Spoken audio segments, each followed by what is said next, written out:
Hello, I'm Colin Roberts. I'm a senior nurse in sexual health here in London in the United Kingdom. Today we're going to talk about taking a sexual history from the adult patient. We are not going to talk about taking a sexual history from a young person under the age of 18. It is important that you understand the reason why you're taking a sexual history. It can be in many different contexts. My area of expertise is in sexual health in a large London sexual health clinic, so the focus of what I'll talk about is based on those experiences. I have worked in community settings also, where you do have to modify the approach that you take with sexual history taking. First of all, it is important that you explain to the person in front of you what you're going to do and how you're going to do it. So in my normal practice, I first identify the patient, and in our area we use a unique identifier, and that is an alphabetic letter followed by a sequence of numbers. This is unique to the patient and is linked to their date of birth and the address that they give us. So once I have identified that I do have the patient that matches the notes I have in front of me, I introduce myself, who I am and what I'm about to do. So in this context, I will explain that I'm Colin, I'm one of the senior nurses in sexual health, and I'm here to work with you around why you've come today. It is important that I also explain the level of confidentiality that is available. In the United Kingdom, sexual health is protected by specific pieces of legislation which relate to the Public Health Act and date back right to 1917, during the First World War, when sexual health, as it was called then, venereal disease, was, as it is in many places now, an area that you do not discuss in public. It was felt important that people's privacy was protected to enable infections such as gonorrhea and syphilis, which were very prevalent during the war, to be easily controlled. So I normally say to a patient that their information is kept private with us. We use unique identifying numbers. We use adhesive labels to go on their notes and on any specimens that leave our department, so it is uniquely linked to them. They know it belongs to them, and more importantly, I can trace it through the system to know it belongs to them. At this point, I normally ask the patient, could you explain to me why you've come to see us today? It is important that the patient understands that you are ready to listen. I would suggest to you that taking a sexual history is a very personal and private event. This may be the first time that the person in front of you has ever told anybody else about what they do sexually. I suppose the best way to think about it is like secular confession. It's very personal, it's very private, and if you've explained the limits of confidentiality for your service, it should go without too many problems. Be wary that the person in front of you may tell you a lot of information very quickly, so you may need to pause their discussion with you to make sure you're capturing everything that you need. In most services in the United Kingdom, we use a printed pro forma, which is useful because it keeps you on track with your sexual history taking, but also is an aide-memoire to what it is you need to cover. There are important differences between the sexual history of a male and a female, and as we go along, those issues will become clear. Once you've established why the person has come to see you, it is important to find out whether they have any signs or symptoms which can be attributed to a sexual infection. Many common health problems are confused with sexual infections. Things such as a urinary tract infection or skin problems such as eczema, psoriasis or acne can be mistaken for a sexually transmitted infection. Simple things like shaving rash or ingrown hairs can also be mistaken. Occasionally, fellow healthcare providers in the community may talk to a patient but not examine them and send them on to you for expert advice and care without ever having examined the person. And as such, you must be very careful not to undermine your fellow healthcare professional. And you use phrases like, "it sounds suspicious of," or "let's wait till we do the examination before we can make a firm diagnosis."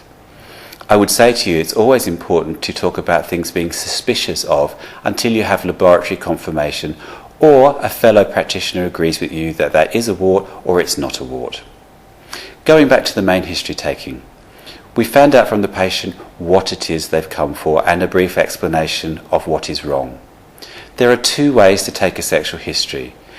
If you are comfortable, then it is a sexual history, so you may launch straight into the specifics of the sexual history. Other people prefer to gather more general health information because they feel it puts the patient at ease. I prefer to go straight into the sexual history taking itself. So my first question is normally, okay, thank you for that information. Could you talk to me about the last time that you had any sexual contact with another person? We're not necessarily talking about penetrative sex, but any sexual contact. Now that is important because some people's idea of sex varies enormously. Some people associate sex purely with penetration, be that oral sex, vaginal sex, or anal sex. However, sexually transmissible conditions and infections can be transferred from one person to another without necessarily being penetration. It is important to find out who did what to whom, when and where. If you have a thorough understanding of the incubation periods of the sexual infections that are common in your area, this will aid you enormously in helping the person in front of you. So when you find out what happened, when did it happen? How many days ago? This is important, obviously, for the incubation period of common bacterial infections, such as chlamydia and gonorrhea. However, other bloodborne viruses, such as HIV and hepatitis, have longer incubation periods. You also need to know what tests are available to you in your local laboratory, because this will also help you work out how feasible it is to do the tests that you plan to do at that point in time. Protected sex or unprotected sex is also the next important thing. Were condoms used? Were the condoms put on before any contact or penetration? Did the condom slip, break, or come off during sexual intercourse? Some people are a little anxious about identifying the gender of the person's partner. There are a number of ways which you can do this. You can be quite upfront and say, is your partner a man or a woman? Now culturally that may be inappropriate. I found it quite helpful to say, are all your partners always male, female, or both? That way it allows the person to tell you exactly what it is they want you to know and who they have sex with. The reason why you want to find out what areas have been exposed is because you need to organise where your swabs are going to be taken from. Is it the mouth, the vagina, the anus, or genital skin areas? It is also important to find out where does the person come from that they've had sex with.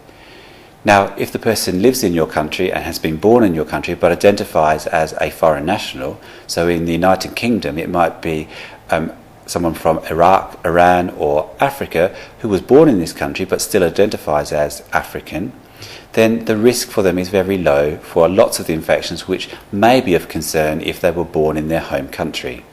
It is also useful to find out if they are a migrated person into the United Kingdom, how long have they been here? It is important, can the person in front of you still make contact with their last sexual partner if an infection is diagnosed? And do they know anything about their HIV status?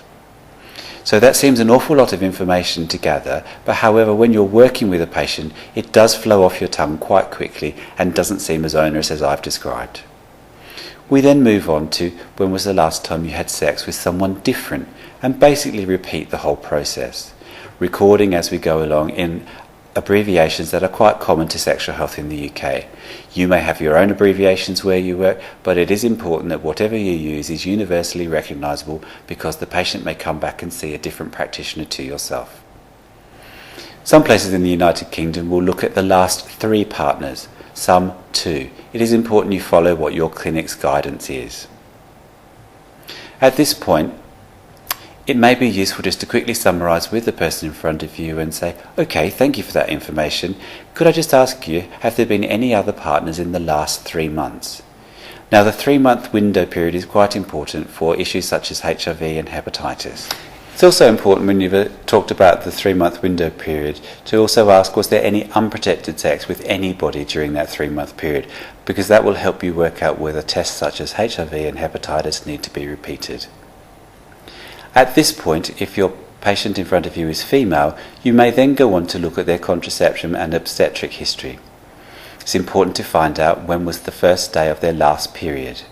Was it a normal period? Do they normally have problems with menorrhagia, which is heavy bleeding, or painful periods? It's also useful to find out if they're taking any form of contraception, be that oral, injectable, an implant, or an intrauterine device. Because if they are using a reliable form of contraception, then the risk of pregnancy may not be part of your discussion today. The importance of using a barrier method in sexual health is very important. Although pregnancy can be prevented through the use of contraception, it does not protect you against any sexually transmitted infection. Here in the United Kingdom, when we work with young people, we talk about the double Dutch method, which may be familiar to you. It's where a condom is used as a barrier method, as well as another reliable form of contraception. It's important to establish this fairly quickly, because if there is no contraception, do you need to consider emergency hormonal contraception, typically referred to as the morning after pill in the United Kingdom. However, it's technically more correct to talk about emergency hormonal contraception. In most places, this is limited to 72 hours, although some people are now moving towards 120 hours after the last unprotected event. There are other methods you can use, like the emergency coil. However, that is not necessary for the rest of this discussion today. It is important to find out whether the person in front of you, if they're female, have had any pregnancies. This both includes pregnancies to term, where there has either been a stillborn or a live child, or whether there's been a termination of pregnancy. Other gynecological problems are also useful to record at this point in time. From here, we would normally move, if it's a female patient, to talk about, are they old enough to have had their first cervical smear? It's important that this is done on a regular basis, and I would suggest that you follow your normal national guidelines for taking cervical smears. It does vary from country to country, including the United Kingdom and EU. There is variation, so please be guided by what the lady in front of you talks to you about. It may be important for you to establish the reason why the person in front of you is not going to have a smear at the time interval that they're used to having. Most patients will accept that actually following national guidance of where they are now is perfectly acceptable. It is important for you to note if there have been any other previous problems with smears, such as an abnormality, referral for colposcopy, or cone biopsy, or any other surgical intervention. This is important for follow-up and making sure that they don't miss any important milestones in that care. Moving on to more general things, we talk about general health. Do they have any underlying health problems? We look for issues such as eczema, asthma, things that might cause skin problems. We're also looking for diabetes, because that will make some people more prone to conditions such as candida. Any other hematological problems, so do they suffer from sickle cell trait or sickle cell disease? Or are there any other issues that are of importance to their sexual health screen? Recent antibiotics will also affect the test that you may or may not take today, so it is important that you record this. This is particularly important in syphilis if they've had any penicillin-based treatment, because it will alter the chemistry that you're going to get back from the laboratories. Recording allergies is important. Tablets, foods, and animals are also useful to record. Not that they're likely to come in contact with any animals in your clinic, however, it does give you an idea of how irritable their skin may be, or any other allergy issues that you may need to factor into your care. This is particularly important for people who refer to being allergic to condoms. True allergy to latex is relatively rare, however, people may be sensitive to the coatings on the condom, or if they're using condoms with nonoxynol 9, or flavoured condoms, or the lubricant. All can be irritants to the vagina or the anus. In the United Kingdom at this point in time, we would normally move on to talk about HIV. In some clinics, they provide a printed leaflet for the person to read while they're waiting. HIV has come a long way from the days where you had to do specialist counsellor training to talk to people about HIV. In the United Kingdom, we've tried to normalise HIV as a normal testing practice that happens every time you come to a sexual health clinic.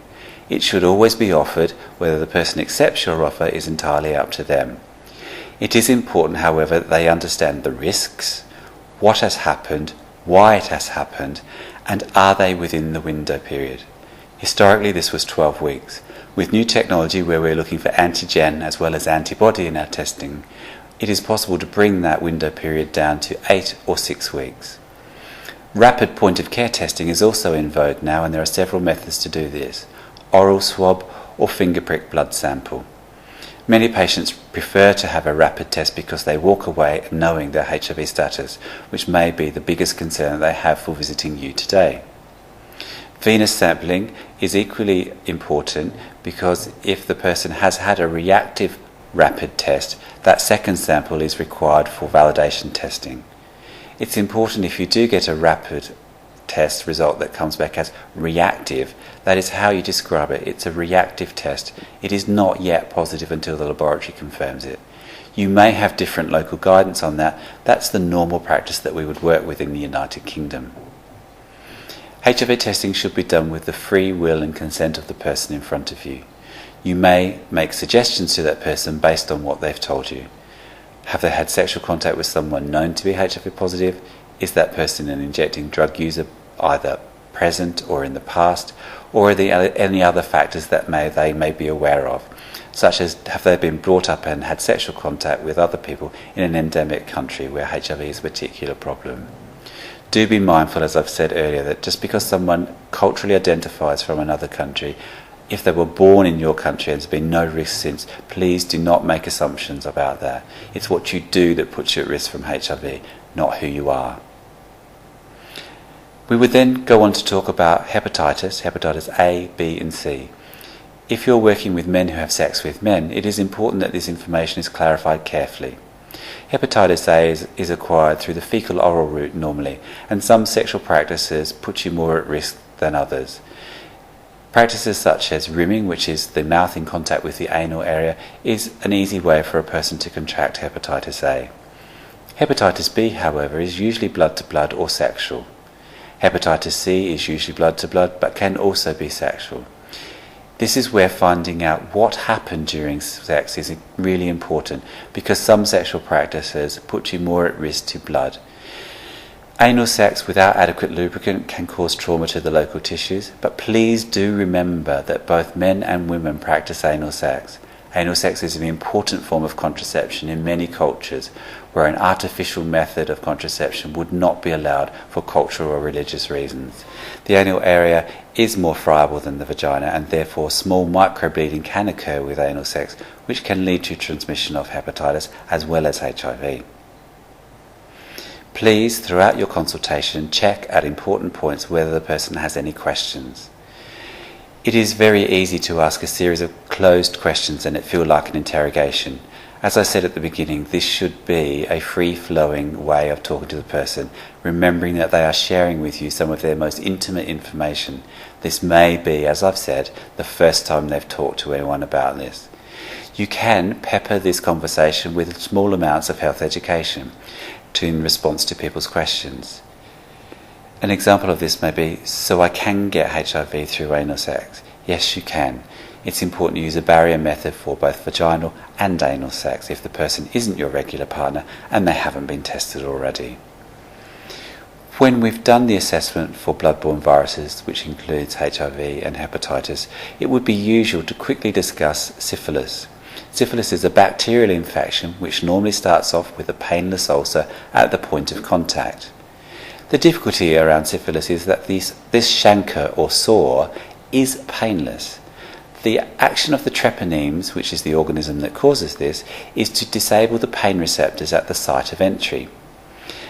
If the chancre or sore is in the mouth, in the vagina, or up inside the anus, it is not visible, therefore the person may not ever know it was there. However, in secondary syphilis you can get a rash on the palms, soles of the feet and on the chest. So it is important to explain to the person that it is routine in the United Kingdom to check everybody for syphilis. Syphilis is easily treated with antibiotics. Taking you back to my earlier point about have there been any antibiotics that contain penicillin. Penicillin is the drug of choice for treating syphilis, and any recent treatment with penicillin will alter the titers that you'll get back, helping you stage the infection and work out your subsequent treatment. At this point in time, it would be useful to quickly recap with the person their history. Ask for any questions and just check that they're comfortable with everything that you've talked about. The next stage would normally be to do a physical examination. Now, it is important at this point in time to be mindful of cultural difference.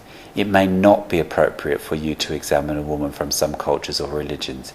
Equally, it may be difficult for a man to be examined by another man. If you are mindful of these differences and you treat the person with respect, it is unlikely that you will have many problems. Some men find it very embarrassing to drop their trousers in front of another man because it's something they may never have done before. It is usual, if the person is under 45, to talk to them about testicular examination and either do it yourself and explain why you're doing it, or talk them through it. Some clinics and some areas will always make sure that there's a chaperone present before there is any examination.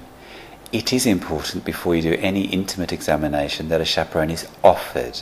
Now, the patient may not decide to take up that offer. The chaperone is there for your protection as well as the protection of the patient. I'm aware from talking to my colleagues around the world that some people see this as an unusual practice because it's hinting that there could be a problem. However, it is thought in the United Kingdom that it is very appropriate to have a chaperone present. Some clinic proformas have a space for you to write the name of the chaperone and/or whether the chaperone was declined. I personally rarely have a chaperone for examining male patients. Most men don't want a third person in the room. Conversely, many women don't want a chaperone either. However, it is important when you're doing a genital examination on a woman to have someone present if you're a man. Therefore, there can be no problems for you or the patient.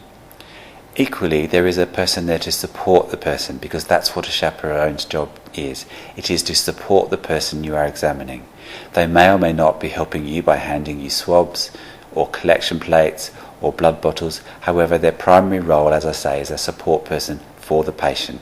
They should be looking at the patient and giving that patient their attention. When you're doing a genital examination on a woman, sometimes they need reassurance because it may be the first time they've had a speculum passed into the vagina. It is an abnormal presentation for them.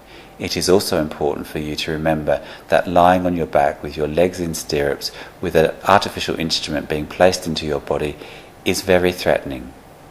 It is important that you recognise this, and if the woman declines a speculum examination, there are other ways for you to collect your specimens. The same is also true of men. If they do not want a proctoscopy if they've had receptive anal sex, it is permissible to do blind swabs. It's not considered gold standard by many places. However, what is important is that you follow the needs and the wishes of your patient, bearing in mind that you collect enough samples to provide you with a useful outcome. Once the specimens have been collected, it is important that the patient is offered the chance to ask you any more questions. Obviously, consent will have been obtained throughout this process, at taking blood prior to the speculum examination if it's a female, or proctoscopy if it's a man. It's routine practice for the nurse or the technician working with the patient to quickly recap that they've understood everything that the person who took the history has said to them. In small clinics or in nurse-led services, which this discussion is about, it is usual for the nurse practitioner to take the history and do their own physical examination specimen collection. That continuity of care is particularly important for the nervous patient. The least number of people they see, the better. If at the end of your history taking, your examination and specimen collection, it is highly suspicious that the person has an infection from what you've seen, smelt or felt, then you may go on to do prescribing. It is important that you follow your national guidelines for the infections that you suspect. In some centres, direct light microscopy is possible, and you can give the person a presumptive diagnosis based on what you or your technician colleague has seen. Gonorrhea is very easily seen in the microscope, as is non-specific urethritis in a male or cervicitis in a woman. Other issues such as contact bleeding on taken specimens or the appearance of the cervix or the rectal mucosa may lead you to believe that the person has chlamydia. As I've said, it is important that you follow your local guidance for treatment. In the United Kingdom, the British Association for Sexual Health and HIV publish on the website clinical guidance documents which cover the infections that we normally see in sexual health with the recommended alternatives. You are normally given a first-line drug, a second-line drug, and an alternative depending on allergies. It is particularly important that you are aware of what it is that you are prescribing for, that you adequately explain to the patient why the medicine is important, how to take it, and what to do if they suspect any problems. Before the patient leaves, health promotion is critically important in any sexual history. What's the point of doing a very good history examination specimen collection if the person doesn't know how to prevent them coming back in the future? I was educated in Australia in sexual health. We were always taught if we did our job well and it was a bacterial problem, it's unlikely the person would come back. It is important you explain to them what safer sex is and what it's not. What is safe for injecting, what is not. If some of these issues are difficult for you or you feel you lack the expertise, do find out or organise for someone to see them, either a colleague or bring them back with a specific worker. In the United Kingdom, we have health advisors who are specialists in health promotion and STD management. Some of these people may be nurses, some of them may be social workers or counsellors. They can spend extra time with the person. This is particularly important for the young man who has sex with men who is unsure about how to protect himself or how to negotiate safer sex. As we were talking about the adult patient here, another group that's critically important that you remember is the person in their mid to late 40s. They are the forgotten group in the United Kingdom, and I assume it's very similar around the world. They may be outside of their first marriage and are back single again in midlife. Things have changed since they were young people. The rules have changed, the risks have changed, and you may find they are much more distressed than you would expect. It is important that you are sympathetic and empathic to these people, because they will be horrified that they've contracted an STD. I feel dirty. Only naughty people get these things. However, it's what you do that puts you at risk, as I've said before, not who you are. Documentation is critical to this process. It is important you record legibly and succinctly everything that you've discussed with your patient. As I've said before, many centres in the United Kingdom and Australia and in other parts of the world use pro forma based histories. They are also moving towards the electronic patient record, which certainly streamlines data collection and retrieval of information. Record what is relevant, appropriate and factual. Do not record supposition or what you believe.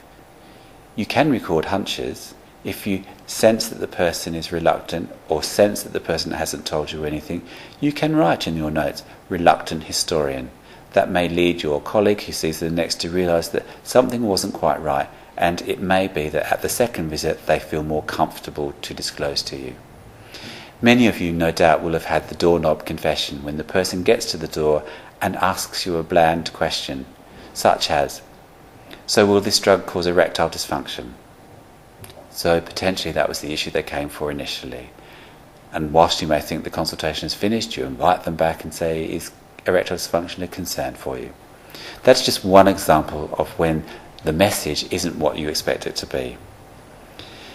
Partner notification is important. If they can tell the person who they last had sex with or the last two people they've had sex with that they are at risk of an infection and invite them for a checkup, that's important. In the United Kingdom, the health advisor or a similar role has avenues available to them to help the person with contact tracing. It's important that you give the person a contact slip. Now, the person in front of you is the index patient. The person that they're giving the contact slip to is the contact. On a contact slip, they might be infection specific, or you may use the coding system that we use in the United Kingdom. There's a lot of discussion about whether it's important to name the suspected infection or not. I personally believe that naming the infection is much more appropriate than a coded system. The patient in front of you may not remember that we're suspecting chlamydia, and in the United Kingdom, C4N is not particularly important to anyone else who sees that. The contact slip is given to the next clinic that the person goes to, and it is returned to the host clinic so that we know the loop has been completed for that particular infection. The other form of partner notification can be where the healthcare providers do the work for you. In that case, the provider referral requires a telephone number or an address and the first name of the person that you're calling. So, for example, I might call a person and say, "Hi, it's Colin. I work at St Mary's Hospital in London and I understand that you potentially have been in contact with a sexual infection. It's important that you come to clinic, either the one nearest to you or to our own, and we can offer you a full sexual health screen." The first question the caller asks is, "How did you get my name and number?" It's important at all times that you maintain the confidentiality of your index patient. You have assured the person of their confidentiality at the beginning of your discussion. You cannot break that confidentiality. Health advisors are very adept at skirting around questions about who told you, and you will develop your own style in time if that's part of your role. The last thing you will do with your patient is make sure that they have access to condoms, lube, dental dams, or any other equipment that will enable them to have safer sex. Please thank the person for coming for a sexual health screen. Make sure the follow-up visit is organised if you're going to see them again face to face. Or if your clinic offers text messaging for results, make sure you have the correct telephone number and you record in the notes that that has been obtained. And in some clinics you will give the person a small slip of paper with the test that you have taken today. We try not to bring people back face to face for results unless they particularly want to. The exception to this is of course the person who is at high risk for HIV, where you suspect, and they may suspect, that the result is positive. It is considered good practice to give HIV results back face to face, because there may be other issues or questions to be answered. As I've said, conclude the consultation with thanking the person for coming. Escort them to the door. You may or may not wish to shake their hand, and they leave. At this point you will make sure your note taking is correct, that you have all your specimens labelled correctly so that the names on the stickers, such as their unique identifier number and their date of birth, matches all the way through. Some hospitals have electronic requesting, which is much simpler. Other hospitals still have paper-based system. Whichever system you use, make sure all of your specimens are correctly identified. Here in the United Kingdom, we code every visit for people who come to sexual health.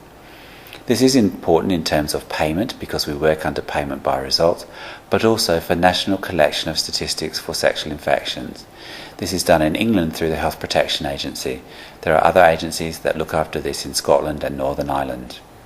Your own host country will have its own public health system, and they may or may not capture information on specific infections. Once this is all completed, and you feel that the consultation has finished, you move on to the next patient who may be waiting. Thank you for listening to this discussion today about sexual history taking. There are minor variations working with young people, older people, men who have sex with men, or people who sell sex for a living. They are the topics for future or potential other discussions. If this is of interest to you, please make contact with your local sexual health provider, because I'm sure they'll be able to talk with you and perhaps organise a professional visit for you to sit in and see this in action. It is not as daunting as it may seem watching this podcast, and I have certainly taken much longer in explaining to you than it is in real life. This is my own style, and your own style will vary according to what you develop over time. I wish you well.